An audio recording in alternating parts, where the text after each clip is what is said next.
आचार्य जी प्रणाम।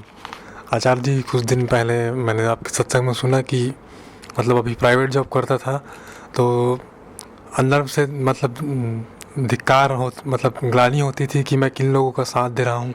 और आपके सत्संग में सुना था कि वो लोग मतलब गोवा जाते हैं, बैंकॉक जाते हैं, उसकी जो मोटी बीवी है वो शॉपिंग करती है, तो मतलब वो लोग भोग वासना की तरफ जा रहे हैं, तो उनकी मुक्ति में बाधा हम पहुंचा रहे हैं, प्लस खुद भी मुक्ति की तरफ नहीं जा रहे हैं। तो मैंने मतलब कल विचार बनाया कि अब काम नहीं करूँगा और आचार्य जी के पास जाऊँगा, सत्संग सुनूंगा और उनसे पूछूंगा कि अब क्या कार्य करना चाहिए। ये सत्संग सुनेंगे। यहाँ तुम्हें बेटा फाउंडेशन के कितने लोग दिखाई दे रहे हैं सत्संग सुनते हुए? ये जो दो चार चेहरे देख भी रहे हो ना, ये नए नवेले आगंतुक हैं, तो इनको अभी काम कम है, तो ये बेचारे थोड़ा समय पा गए कि यहाँ बैठ करके सत्संग सुन रहे हैं। नहीं तो जो पुराने खिलाड़ी हैं, मुझे बताओ यहाँ कौन नज़र आ रहा है? ये बैठी हैं क्योंकि इनको तो यहाँ प्रबंध करना है। इनके अलावा यहाँ कौन है बताओ? वो सब लगे हुए हैं, कोई नहीं पाता सत्संग सुनने को। अब वो सत्संग कर रहे हैं, जो बाहर वाले हैं वो सत्संग सुन रहे हैं। जो अंदर वाले होते हैं उनका जीवन सत्संग बन जाता है। फिर मैं भी उनको प्रोत्साहित नहीं करता कि आओ आओ सत्संग सुनो। क्या करोगे सुन के?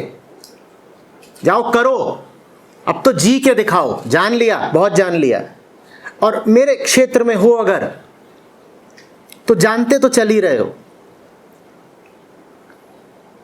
जी के दिखाओ ना। अरे मतलब ये नहीं है कि यहाँ पर लोगों को सत्संग में बैठने की पाबंदी है। जिसको समय मिले बेशक आकर के बैठे, स्वागत है, पर समय मिलता ही बहुत कम है। जिसको मिल जाता है वो आके बैठ जाता है।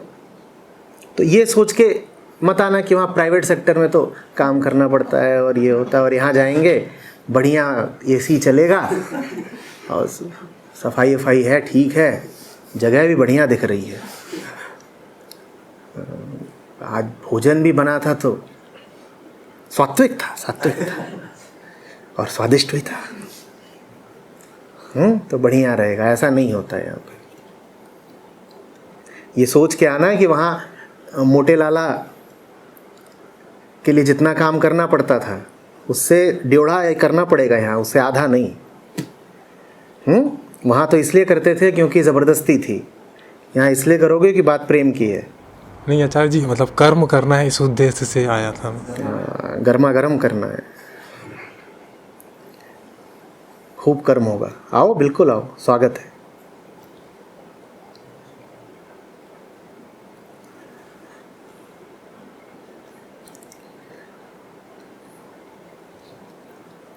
हमारे यहाँ जो जितना ऊपर बढ़ता जाता है वो सत्रों से उतना नदारद होता जाता है।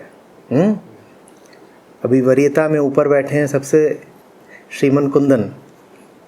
किसी ने देखा है उनको? जानते ही नहीं होंगे। क्यों? इसलिए नहीं कि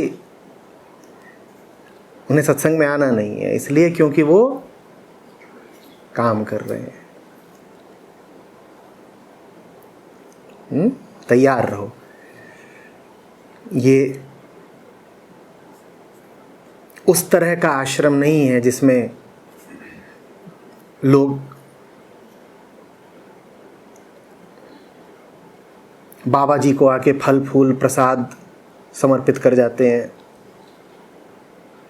या कि कोई पुरानी कथा जुड़ी होती है किसी देवी देवता की, कोई चमत्कार, कोई अंधविश्वास, तो लोग कहते हैं आओ और यहाँ भेंट देते जाओ, और फिर उस भेंट से आश्रम और मठ के लोगों का सब काम चल रहा हो। यहाँ बड़े से बड़ा बीड़ा उठाया गया है, जिम्मेदारी उठाई गई है। आदमी को बदलना है। देश, दुनिया, संसार, समाज सब बदलने हैं। बार बार कहता हूँ कि युद्ध है।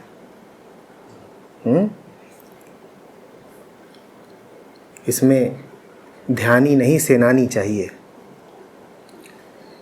सेनानी को जान बचानी है तो उसे ध्यानी होना ही पड़ेगा। और ध्यानी अगर सच्चा है तो उसे सेनानी हो जाना पड़ेगा।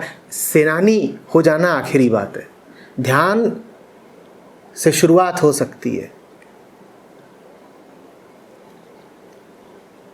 पर ध्यान तुम्हारा असली है या नहीं ये तो तुम्हारे रण से ही पता चलेगा, तुम्हारे जीवन से ही पता चलेगा। तो मैं तो ये देखता हूं कि सेनानी हो कि नहीं। सेनानी हो अगर तो ध्यानी तो होगे ही, पर अगर कोई कहे मैं ध्यानी हूं सेनानी नहीं हो सकता तो दरवाजे बंद हैं, भीतर मत आना।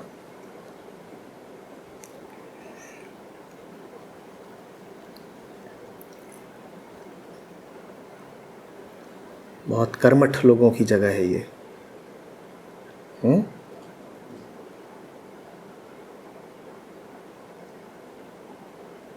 डरे कि नहीं डरे? डर तो लग रहा है, लेकिन कैपेसिटी को बढ़ाना है, बढ़ाना पड़ेगा। नहीं तो आज नहीं तो कल मतलब ठोकर पड़ेगी ही पड़ेगी। कल की बात कर दी ना तुरंत। अभी थोड़ा और डराऊंगा तो परसों भी आ जाएगा। और कहीं अगर झलक दिखला दी कि अंदर क्या चल रहा है तो फिर नरसों।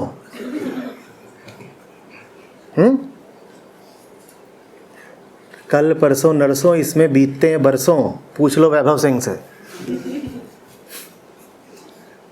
कितने बरस बीत गए बेटा?